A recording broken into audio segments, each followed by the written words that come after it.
नमस्कार, good evening. कैसे हैं आप लोग? आपके बीच लेके आया हूँ एक बहुत ही अच्छी न्यूज़। उसको आप गुड न्यूज़ भी कह सकते हैं या हमारे एजुकेशन सिस्टम में एक क्रांति भी कह सकते हैं। तो ये क्रांति क्या है?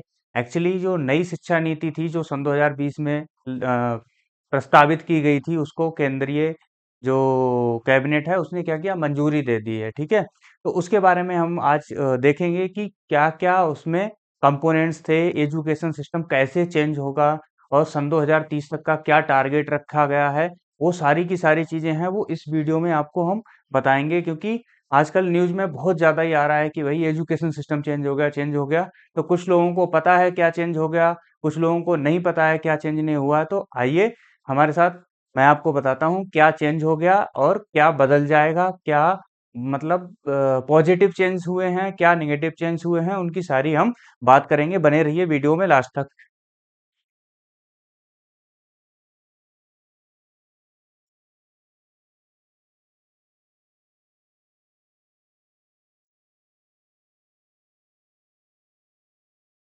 तो हम स्लोगन के साथ चलते हैं, भारत की शिक्षा प्रणाली में क्रांतिकारी परिवर्तन। ठीक है, तो अभी हम देख लेते हैं इसमें क्या क्रांतिकारी परिवर्तन होगा।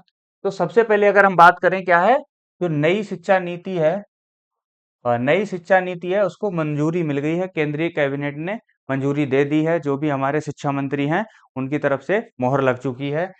अगर आपको बताना चाहूँ कि जो एजुकेशन पॉलिसी है वो आज से 36 ईयर पहले चेंज हुई थी। तो ये लगभग 1986 में फर्स्ट टाइम क्या है, एज जो आपकी एजुकेशन पॉलिसी है वो चेंज करी गई थी। फिर इसमें कुछ संशोधन किया गया था 1992 में। ठीक है, 1992 में कुछ संशोधन किया गया था। तो ऐसा मान के चलते हैं कि 36 साल बाद क्या हुआ, हमारी जो शिक्षा नीति है, नेशनल एजुकेशन पॉलिसी है, वो चेंज होने जा रही है।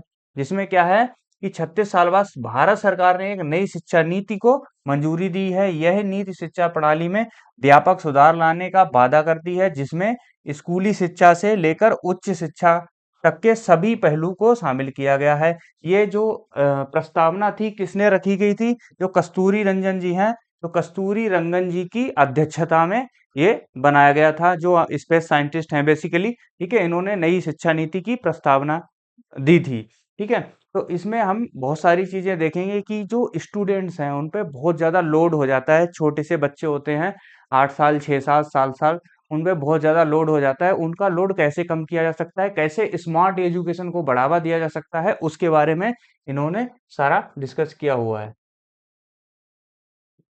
अब हम बात करते हैं कुछ महत्वपूर्ण तथ्य के बारे में। जैसे अंतिम राष्ट्रीय शिक्षा नीति है, वो 1986 में क्या कहा है, बनाई गई थी। जिसमें 1992 में क्या है, संशोधन किया गया था।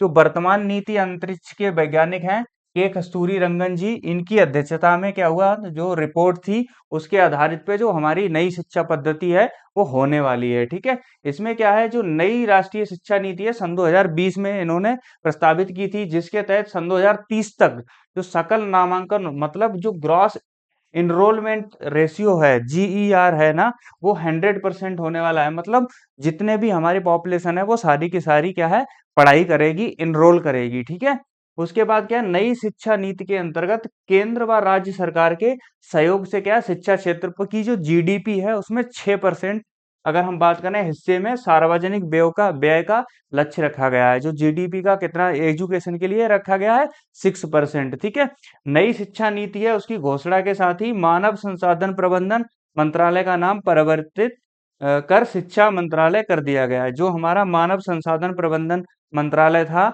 उसका अभी नाम चेंज हो गया है। आपका एक जीएस का क्वेश्चन बन रहा है, जिसका अभी शिक्षा मंत्रालय नाम रख दिया गया है। ठीक है, बहुत ज्यादा इंपॉर्टेंट है। आप अपनी जो प्रतिक्रिया है वो कमेंट बॉक्स में भी देते रहिए, जिससे क्या है, लोगों को पता चलेगा कि भाई ये पॉजिटिव है या नेगेटिव है। अब हम बात करेंगे कि जो नेशनल एजुकेशन पॉलिसी है, जो नई पॉलिसी है, उसमें चेंज क्या क्या हुआ है, वो बहुत ज्यादा इंपॉर्टेंट है। उस चेंज को हम देख लेते हैं। तो सबसे पहले हम चलते हैं ऊपर से, जो हमारी माध्यमिक शिक्षा है उसको हम बात करते हैं 9 से 12 तक की, जो अभी 4 साल की होने वाली है। पहले क्या होता था, हमारा 10th में, 11th में, 12th में सारे बोर्ड एग्जाम होते थे। अभी ऐसा नहीं है, अभी आपका जो बोर्ड एग्जाम है वो ओनली कब होगा, 12th में होगा। तो 9 से 12 तक क्या चलेगा, आपका सेमेस्टर सिस्टम चलेगा, ठीक है। उसके बाद जो मध्य की बात करें, वो 3 वर्ष की शिक्षा होगी, वो आपकी छठी से 8वीं तक की कराई जाएगी। फिर प्रारंभिक की बात करें तो 3 से जो 5 की कक्षा की है वो भी 3 साल की होगी। जो मूलभूत की बात करें, जो नर्सरी में या 2 तक है, वो 5 वर्ष की होगी। तो बेसिकली आपकी 5 3 3 4, तो आपका क्या होगा, 5 + 3 + 3 + 4, ठीक है। तो आपका 15 ईयर हो गया पूरा। आपका 15 साल में क्या है, 12th स्टैंडर्ड है, आप क्वालिफाई कर लोगे। 12th है वो 15 ईयर की एज में आप क्वालिफाई करने वाले हो। ये यहाँ पे एजुकेशन पॉलिसी है। इसके बाद जो ये फॉर्मूला है आपका 5335, ये बहुत ज्यादा इंपॉर्टेंट कैसे होने वाला है वो हम आगे बताएंगे। इसमें क्या है, नई शिक्षा नीति के तहत क्या है, स्कूली शिक्षा को 5334 का फार्मूला के अनुसार पुनर्गठित किया गया है। यह ढांचा छात्रों के समग्र विकास पर ध्यान केंद्रित करता है, जिसमें क्या है, वो फिजिकल एक्टिविटी भी कर सकते हैं, उन पर ज्यादा लोड नहीं होगा। वो बहुत सारी चीजें ध्यान में रखी गई हैं जो उनकी आयु और सीखने की क्षमताओं के अनुरूप होगा। तो बच्चा है, अभी क्या होता है कि बच्चा अगर सेकंड क्लास में है तो सेकंड क्लास में ही उस पे इतने ज्यादा लोड आ जाता है कि वो बेचारा पढ़ नहीं पाता सही से, उसका मेंटली विकास नहीं हो पाता, शारीरिक विकास नहीं हो पाता। उनको ध्यान में रखे ये एजुकेशन पॉलिसी है वो बनाई गई है, ठीक है। ये आपका चेंज दिख गया होगा आपको क्या होता है, और हम आपको आगे बता देंगे क्या क्या चेंज है इसमें। तो अभी इसमें एक फोकस रखा गया है, जो प्राथमिक शिक्षा है मातृभाषा का, उसमें बहुत ज्यादा महत्व दिया गया है कि भाई आप जिस भी रीजन से बिलोंग करते हो, उसमें जो आपकी मातृभाषा है, लोकल लैंग्वेज है, उस पे बहुत ज्यादा फोकस किया गया है। जैसे क्या है, मातृभाषा में शिक्षा, तो आपकी जो शिक्षा है 5वीं कक्षा तक के छात्रों को मातृभाषा, स्थानीय भाषा या राष्ट्रभाषा में पढ़ाया जाएगा। जो 5th क्लास तक के बच्चे हैं, छोटे बच्चे हैं 5th क्लास तक के, उनको कहाँ पढ़ाया जाएगा, उनकी मातृभाषा में या स्थानीय भाषा में या राष्ट्रभाषा में पढ़ाया जाएगा, जो कि बहुत जरूरी है। मैं तो कहता हूँ कि अगर जैसे हमारा मैक्सिमम जो लैंग्वेज है अगर हिंदी है, तो हिंदी में एजुकेशन को बढ़ावा दिया जाए, जिससे क्या है, लोग ज्यादा से ज्यादा समझ पाएंगे और ज्यादा से बेहतर कर पाएंगे। उसके बाद है अंग्रेजी का स्थान। अंग्रेजी एक विषय के रूप में पढ़ाई जाएगी। ऐसा नहीं है आप पे इंग्लिश मीडियम का बोझ नहीं लादा जाएगा, आप पे क्या है, अंग्रेजी एज ए सब्जेक्ट पढ़ाई जाएगी जो मैंडेटरी होगी, ठीक है। फिर क्या है, भाषाई विविधता, मतलब लैंग्वेज का आपको डाइवर्सिफिकेशन मिलेगा, जिसमें क्या है, यह नीति भारत की भाषाई विविधता को बढ़ावा देती है। जैसे अगर उत्तर प्रदेश की बात करो तो वहां पे हिंदी बोलने वाले हैं, पंजाब की बात करो तो पंजाबी बोलने वाले हैं, ऐसे ही आप इधर तेलंगाना की बात करो तेलुगु बोलने वाले हैं, तमिलनाडु की बात करो तो तमिल बोलने वाले हैं। तो सारी स्थानीय भाषा हैं उनको बढ़ावा दिया गया, जिससे बच्चे हैं वो अच्छे से ग्रो अप कर सकें और एजुकेशन को ग्रैब कर सकें।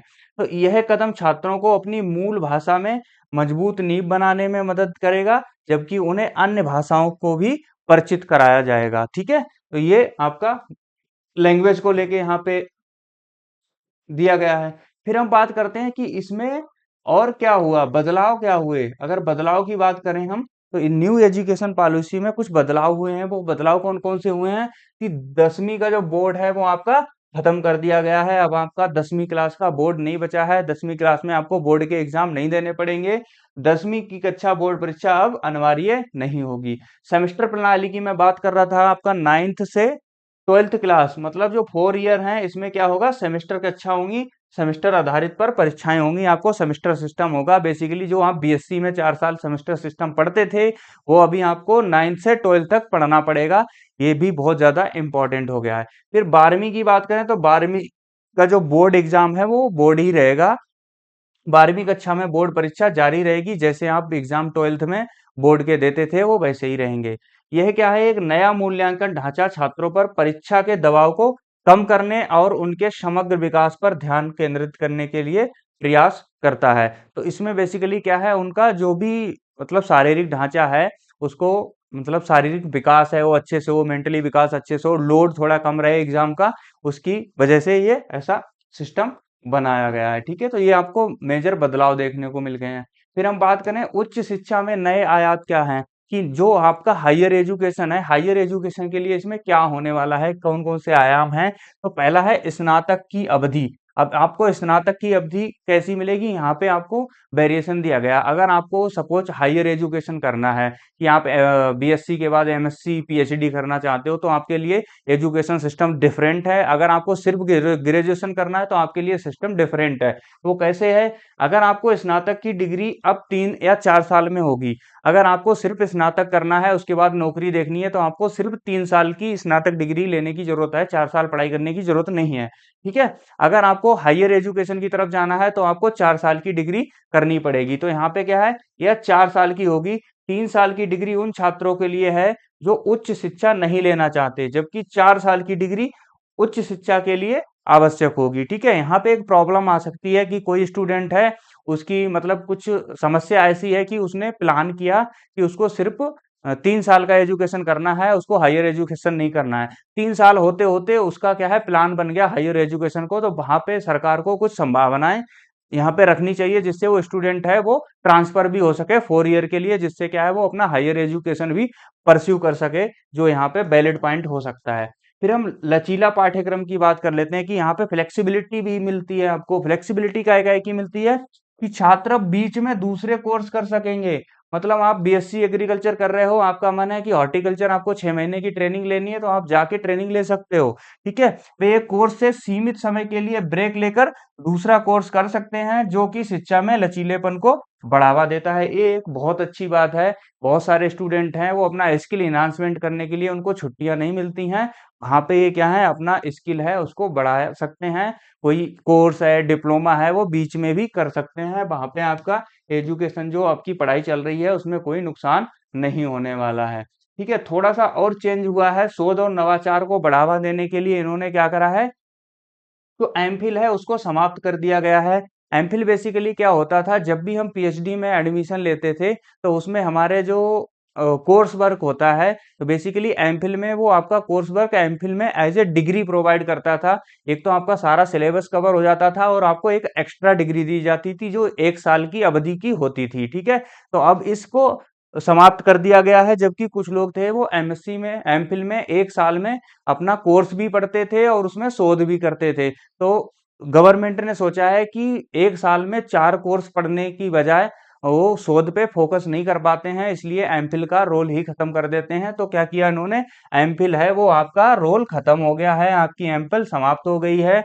एमफिल का जो कार्यक्रम है वो समाप्त हो गया, जो मास्टर ऑफ फिलॉसफी है वो आपका बंद कर दिया गया है। ठीक है। उसके बाद सीधे आप क्या है, अगर आपने पोस्ट ग्रेजुएशन कर लिया है, अगर आपने पोस्ट ग्रेजुएशन कर लिया, आप डायरेक्टली क्या है पीएचडी में जा सकते हो। जो एमए के छात्र हैं अब सीधे पीएचडी कर सकते हैं, और जिसने 4 साल का ग्रेजुएशन करा है वो 1 साल का एमए करके भी डायरेक्ट पीएचडी कर सकता है। जिसने 4 साल का ग्रेजुएशन कर रखा है, बीएससी एग्रीकल्चर कर सकती है, वो डायरेक्ट पीएचडी में एडमिशन ले सकता है। ये संभावना यहाँ पे रखी गई है। अगर एनईटीएफ की बात करें तो राष्ट्रीय जो शैक्षिक प्रौद्योगिकी मंच है, उसमें क्या है, उसकी स्थापना की जाएगी, जिसमें क्या है, ये परिवर्तन शोध और नवाचार को बढ़ावा देने के लिए किए गए हैं, जो भारत को वैश्विक शिक्षा मानचित्र पर एक दूसरे के प्रमुख स्थान दिलाने में मदद करेंगे। तो आपका एजुकेशन है उसको और ज्यादा स्टेबल और पावरफुल बनाने का यहाँ पे प्रयास किया जाएगा। ठीक है। उसके बाद आता है हमारा डिजिटल शिक्षा और समावेशी दृष्टिकोण की बात करते हैं। जब डिजिटल, आपको पता ही है कि जब से हमारे श्री माननीय नरेंद्र मोदी जी की सरकार बनी है, तब से हमारा जो डिजिटल इंडिया है वो उस पे बहुत ज्यादा फोकस किया गया है।